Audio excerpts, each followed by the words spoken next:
మనందరికీ తెలిసిందే కదా, వారాహి సిల్క్స్లో ప్రతి ఒక్కరి బడ్జెట్కి సెట్ అయ్యేటట్టుగానే కలెక్షన్స్ ఉంటూ ఉంటాయి. అండ్ గ్రౌండ్ ఫ్లోర్ ఇది మనం చూస్తున్నాం. ఇందులో 3000 రేంజ్ వరకు కూడా శారీస్ అన్నీ కూడా అవైలబుల్గా ఉంటాయి. సో మరి ఆ శారీస్ ఎక్స్ప్లోర్ చేసేద్దామా, పదండి. సో ఈ శారీ మనకి వెరీ రీజనబుల్ ప్రైస్లో వచ్చేస్తుందండి. కోటా టిష్యూ ఫ్యాబ్రిక్తో వస్తుంది అనమాట ఆల్ ఓవర్ శారీ అంతా కూడా. సో టిష్యూలో ఉండే ఆ షైన్ మనం చూడొచ్చు. అలాగే మీనాకారి వర్క్ తోటి ఆల్ ఓవర్ శారీ అంతా కూడా బ్యూటిఫుల్ ఫ్లోరల్స్ వచ్చాయన్నమాట. ఇక బార్డర్స్ అంటూ మనం చూస్తే ఓపెన్ బార్డర్స్ టైప్లో మనకి బిగ్ ఫ్లోరల్ డిజైన్ తోటి బుటీస్ ఇచ్చారండి ఇలాగా.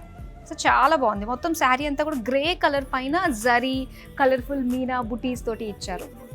ఇప్పుడు పళ్ళు చూద్దాం. సో ఇది పళ్ళు కూడా సెల్ఫ్ కలర్లోనే చాలా అందంగా కనిపిస్తుంది. కలర్ఫుల్గా ఫ్లోరల్ డిజైన్ ఇచ్చారు. అండ్ ఈ శారీకి బ్లౌజ్ చూద్దామండి. సో ఫుల్ బ్రోకేడ్ బ్లౌజ్ వచ్చింది. చాలా బాగున్నాయి కదండి. ఇందులో మన దగ్గర చాలా కలర్స్ కూడా అవైలబుల్గా ఉన్నాయి.